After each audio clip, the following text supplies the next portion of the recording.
Hi, my name is Meredith Robbins, and I'm doing the homework for assignment, and I'm going to start with the first question. So, the first question basically was from all the coaches, music directors, or managers you have had in the past 10 years, select one who is authoritative, one who is democratic, and one who is laissez faire, and introduce each person's name, and I'm going to use some pseudonyms, and match them with the corresponding leadership style.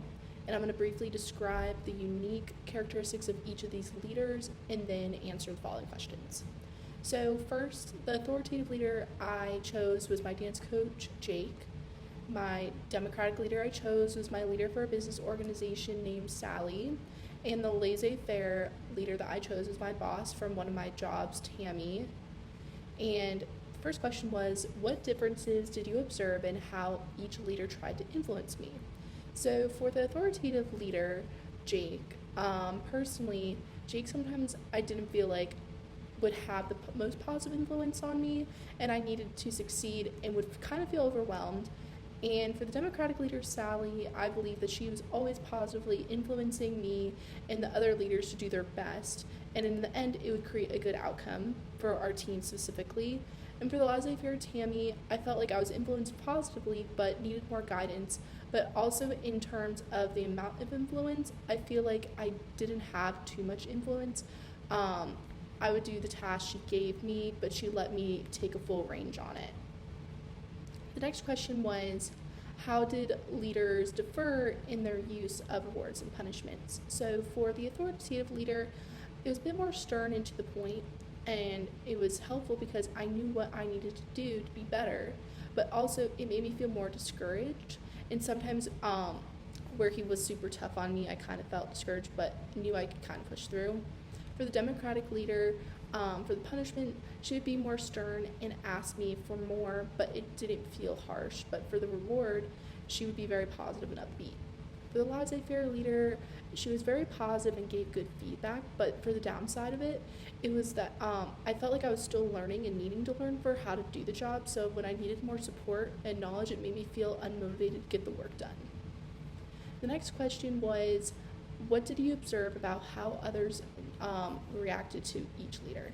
So for the authoritative leader, I believe that when people wouldn't really take their critiques personally, even though they were sometimes harsh, because they would try to avoid arguments and would try not to be too defensive and would just try to take in what they were saying.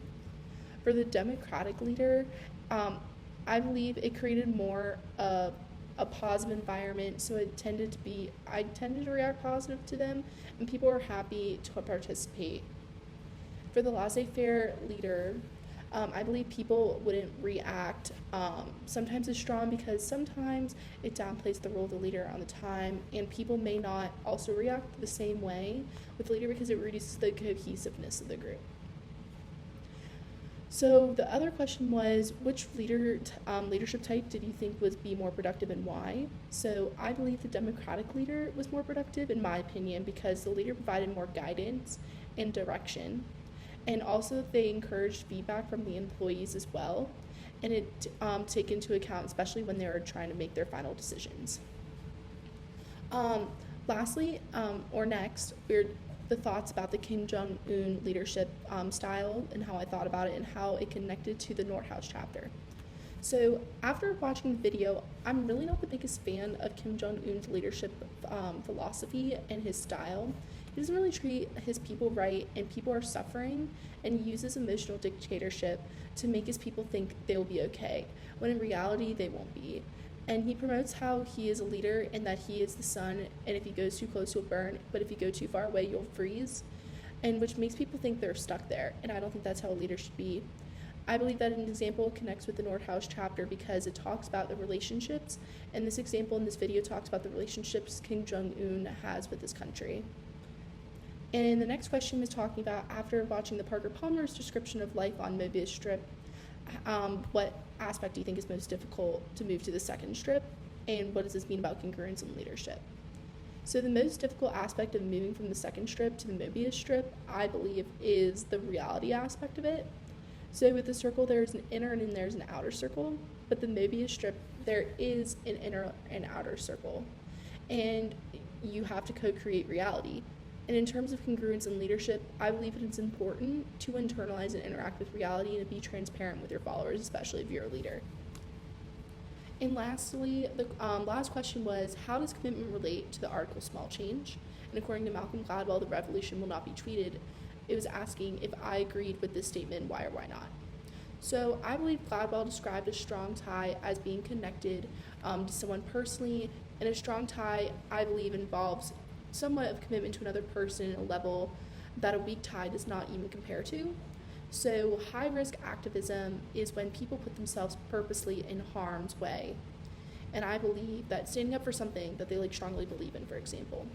So usually I believe that high-risk activism comes from the idea of strong tie phenomenon, because people tend to throw caution to the when they are with people that they have a personal connection to. So having a strong connection to with people, I believe it makes it where people will participate in activities that they are too risky. For the statement, though, the revolution will not be tweeted, I do agree with it because most people would not participate in high-risk activism for a stranger, and I wouldn't partake in it personally in a dangerous activity or anything if it wasn't with someone I know. Social media does have a lot of weak ties. Thank you so much for watching the video.